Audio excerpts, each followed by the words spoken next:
ఆయనకి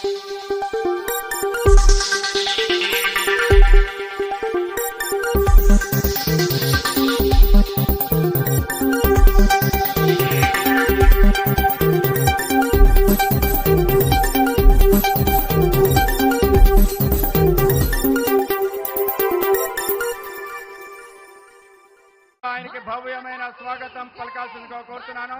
నమో నమో నమో నమో భారత్ మాతా కి. నరేంద్ర మోడీ గారి నాయకత్వం, నరేంద్ర మోడీ గారి నాయకత్వం. మనందరి ప్రియతమ నేత ఇవాళ మన అనకాపల్లి ఎన్నికల ప్రచారానికి విచ్చేసిన మన ప్రియతమ నేత శ్రీ నరేంద్ర మోడీ గారికి స్వాగతం పలకవలసిందిగా మన మాజీ ముఖ్యమంత్రి వర్యులు, తెలుగుదేశం పార్టీ జాతీయ అధ్యక్షులు శ్రీ నారా చంద్రబాబు నాయుడు కోరుతున్నాను. ఆయన శాలువాతోనూ అలాగే మెమెంటోతోనూ సత్కరించాల్సిందిగా కోరుతున్నాను.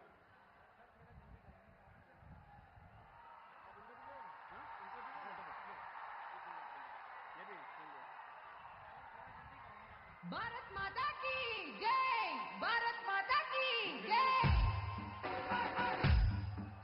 ఇప్పుడు జనసేన తరఫున శ్రీ కొనదెల నాగబాబు గారు, ఆ రాష్ట్ర ప్రధాన కార్యదర్శి, శ్రీ ప్రధానమంత్రి నరేంద్ర మోడీ గారికి స్వాగతం పలుకుతారు.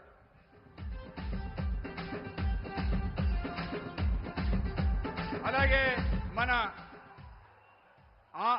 అనకాపల్లి పార్లమెంట్ సభ్యులు శ్రీ సీఎం రమేష్ గారు ప్రధానమంత్రికి మన ఏటి కొప్పాక టాయ్ ఏదైతే మన జిల్లాకి 1 డిస్ట్రిక్ట్ 1 టాయ్గా ఎన్నిక కాబడ్డ మనందరికీ ఇంట్లో అలరిస్తున్న ఏటి కొప్పాక బొమ్మల్ని, అలాగే అనకాపల్లి అంటే బెల్లం, బెల్లం అంటే అనకాపల్లి కనుక ఆ బెల్లం దిమ్మని అలాగే దుస్వాలతో సత్కరించాల్సిందిగా కోరుతున్నాను.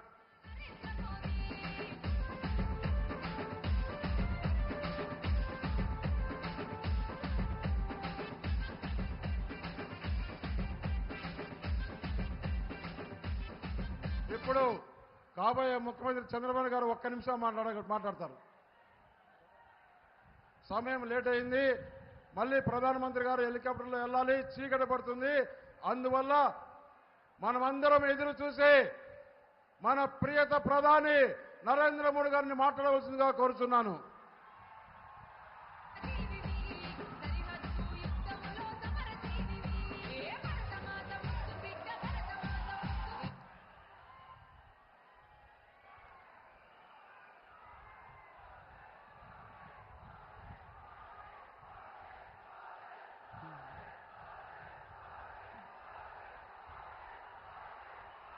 भारत माता की, भारत माता की జై. भारत माता की. నా ఆంధ్ర కుటుంబ సభ్యులందరికీ नमस्कारम. मैं नुकालम्मा देवी को प्रणाम करता हूं. कल अल्लूरी सीताराम राजू जी की पुण्यतिथि है. 2 वर्ष पहले भीमावरम में मुझे उनकी प्रतिमा के अनावरण का सौभाग्य मिला था. मैं आज अनकापल्ली की धरती से उन्हें अपनी श्रद्धांजलि देता हूं. నేను ముందుగా నూకాలమ్మ తల్లికి ప్రణామాలు తెలియజేస్తున్నాను. రేపు అల్లూరి సీతారామరాజు గారి పుణ్యతిథి వర్ధంతి.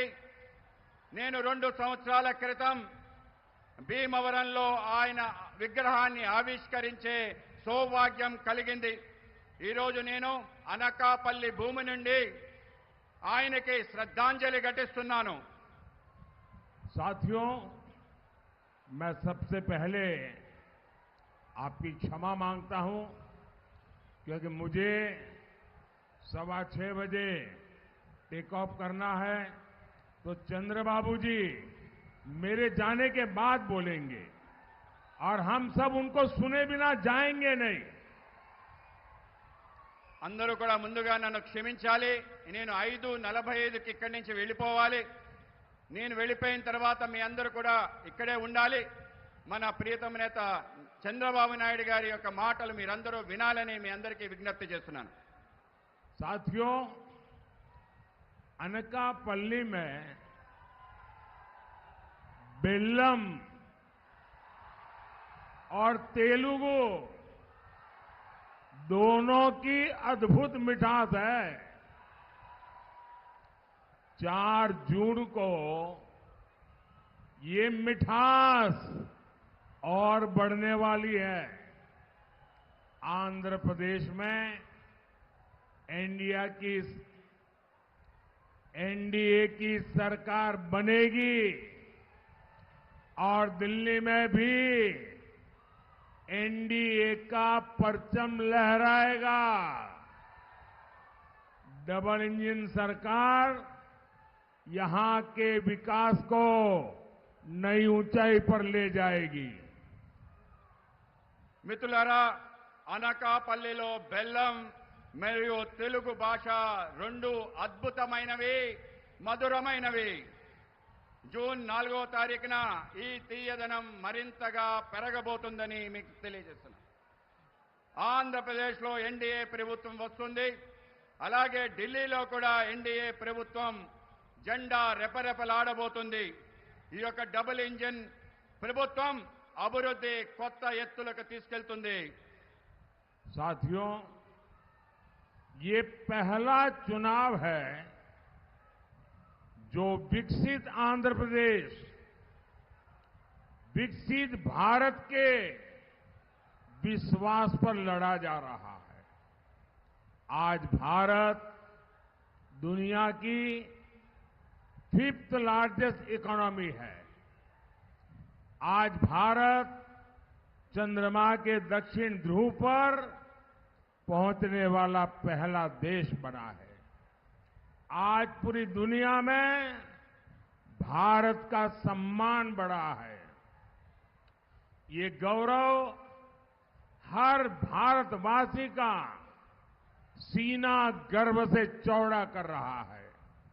हमारे आंध्र प्रदेश से तो बड़ी संख्या में प्रवासी भारतीय बाहर रहते हैं। अब वहां उनकी भी पहचान एक प्रकार से सम्मान से भरी हुई हो रही है। అభివృద్ధి చెందిన ఆంధ్రప్రదేశ్, అభివృద్ధి చెందిన భారత్ అనే విశ్వాసం పైన పోటీ జరుగుతున్న మొట్టమొదటి ఎన్నిక ఇది. ఈరోజు భారత్ ప్రపంచంలోనే 5వ అతిపెద్ద ఆర్థిక శక్తిగా ఆవిర్భవించింది. ఈరోజు చంద్రమండలం దక్షిణ ధ్రువంపై మొట్టమొదటిసారి చేరిన దేశంగా భారతదేశం అవతరించింది. ఈరోజు మొత్తం ప్రపంచంలోనే భారతదేశం యొక్క గౌరవం పెరుగుతుంది. ఈ గౌరవం ప్రతి భారతీయుడు ఛాతీ గర్వంతో ఉప్పొంగేలా చేస్తుంది. మన ఆంధ్రప్రదేశ్ నుండి అనేక మంది ప్రవాస భారతీయులు అధిక సంఖ్యలో బయట నివసిస్తున్నారు. ఇప్పుడు అక్కడ వాళ్ళకి గుర్తింపు, గౌరవం దక్కుతుంది. साथियों, पहले नेता वोट मांगने जाते थे तो जनता काम का हिसाब पूछती थी, लेकिन अब मोदी हिसाब देता है और जनता मुहर लगाती है। यहां अनकापल्ली से आनंदपुरम तक 6 लेन का हाईवे बना है। रायपुर विशाखापट्टनम एक्सप्रेसवे का निर्माण हो रहा है। 2014 तक आंध्र प्रदेश में 4000 किलोमीटर नेशनल हाईवे थे। आज करीब करीब 9000 किलोमीटर हाईवेज आंध्र प्रदेश में है।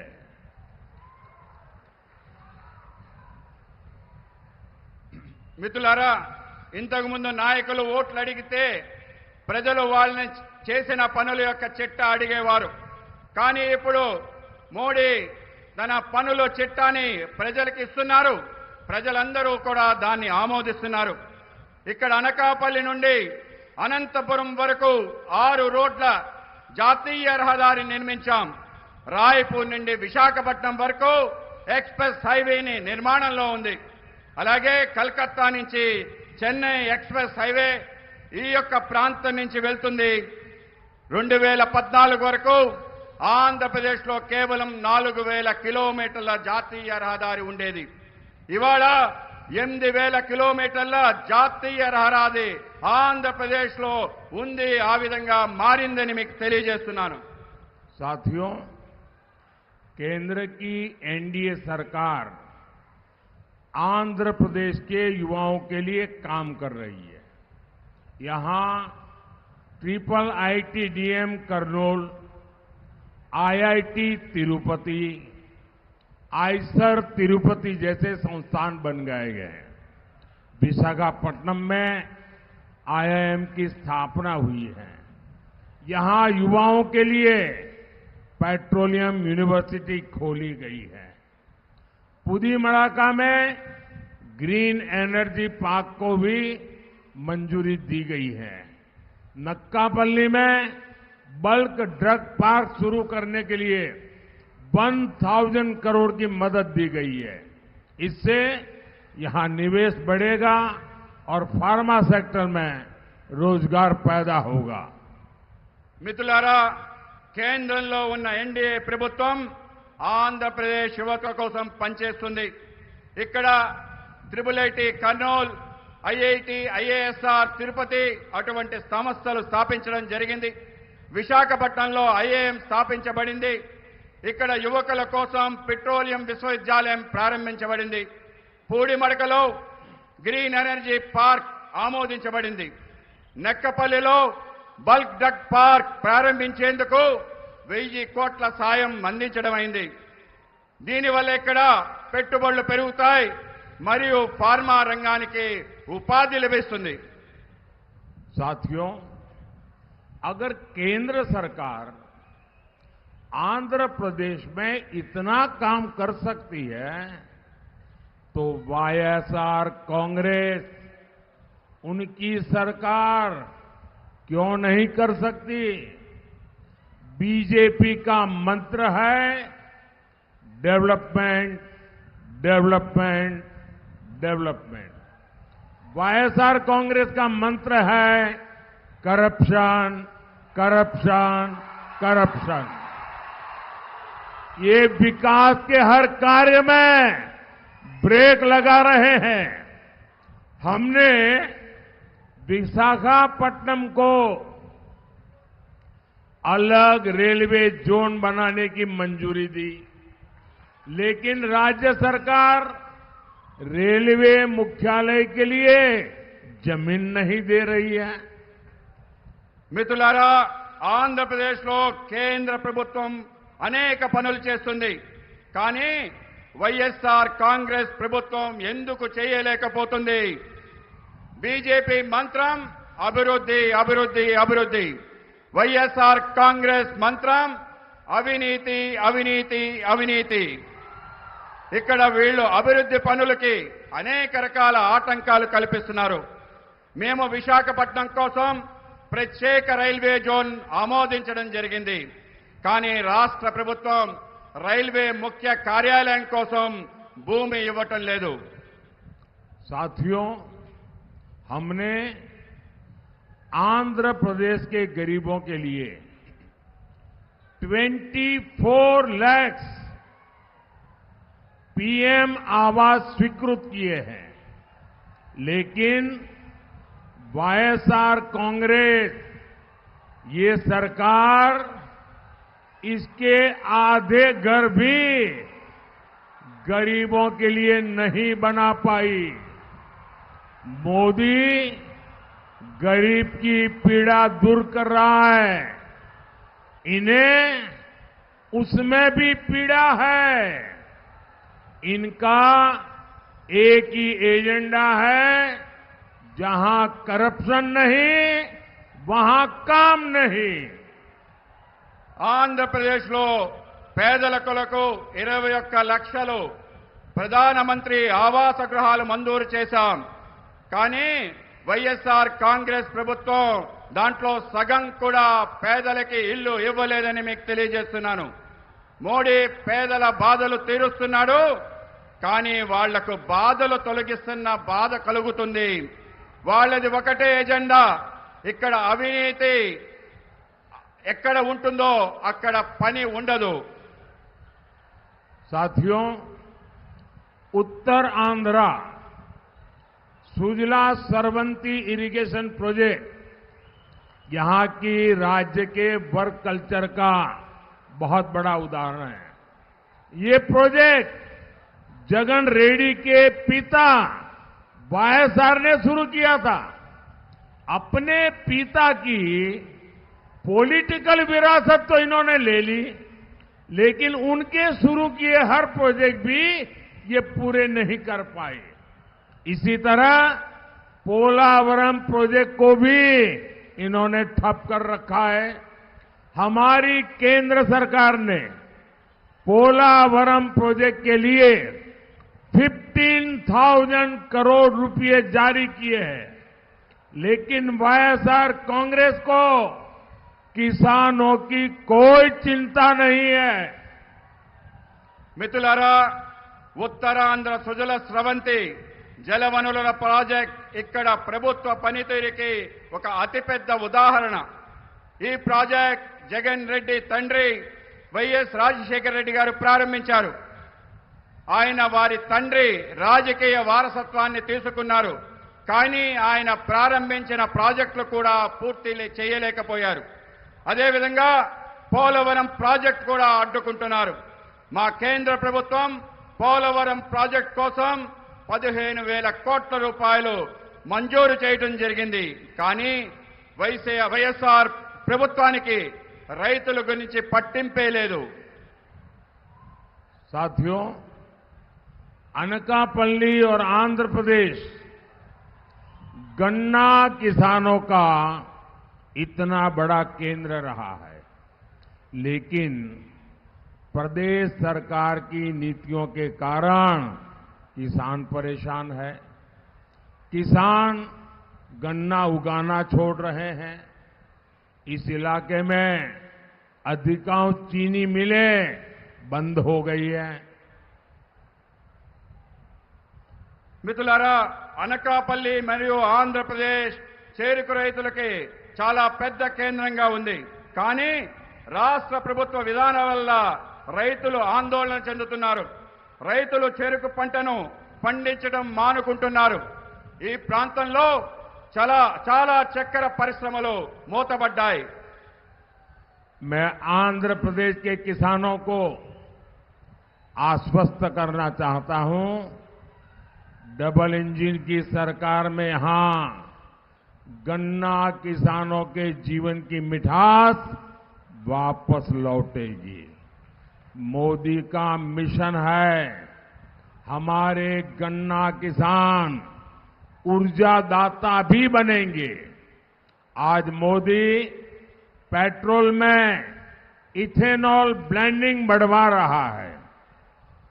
इससे देश में करीब 80,000 करोड़ रुपीस गन्ना किसानों को मिले हैं।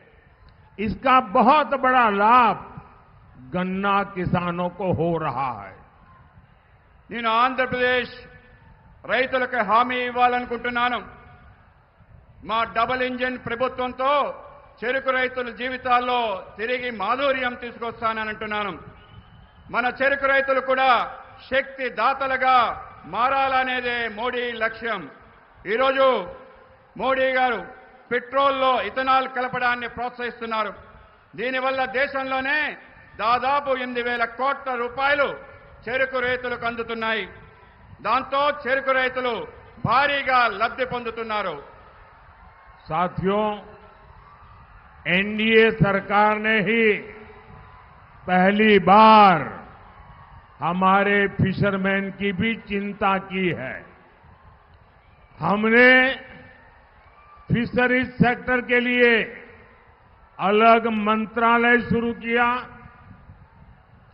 हमने फिशरमैन को किसान क्रेडिट कार्ड की सुविधा दी।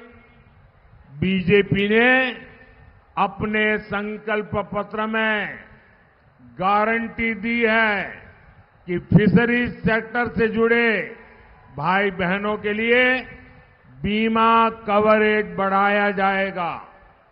हम फिशरीज से जुड़े प्रोडक्शन और प्रोसेसिंग क्लस्टर भी बनाएंगे। हम फिशरमैन की आय बढ़ाने के लिए ऑर्गेनिक सीवीड की खेती को भी बढ़ावा देंगे। మిత్రులారా, ఎన్డీఏ ప్రభుత్వం తొలిసారిగా మత్స్యకారుల కోసం ఆలోచించింది. మేము మత్స్యకార రంగాని కోసం ప్రత్యేకమైన మంత్రిత్వ శాఖని ప్రారంభించాం. మేము మత్స్యకారులకు కిసాన్ క్రెడిట్ కార్డ్ సౌకర్యాన్ని కల్పించాం. మత్స్యకార రంగంలో అనుబంధం ఉన్న మత్స్యకార సోదరమణులకు బీమా పరిధిని పెంచాం. బీజేపీ మేనిఫెస్టోలో మోడీ గ్యారంటీలో హామీ ఇచ్చాం. మేము మత్స్యకార రంగానికి అనుబంధం ఉన్న ఉత్పత్తి మరియు ప్రాసెసింగ్ క్లస్టర్ను సృష్టిస్తున్నాం. మేము మత్స్యకారుల ఆదాయం పెంచేందుకు సేంద్రియ సీవీడ్ సాగును కూడా ప్రోత్సహిస్తున్నాం. साथियों, आज आंध्र प्रदेश के लोग कह रहे हैं कांग्रेस गई, वाईएसआर कांग्रेस आई, लेकिन फायदा कुछ नहीं हुआ।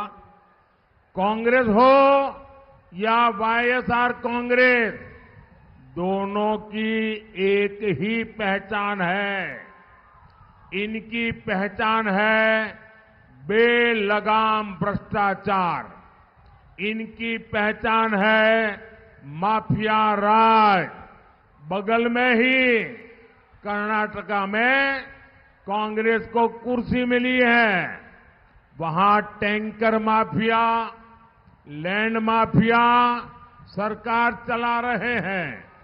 यहां आंध्र प्रदेश में भी सैंड माफिया, लैंड माफिया और शराब माफिया का राज चल रहा है।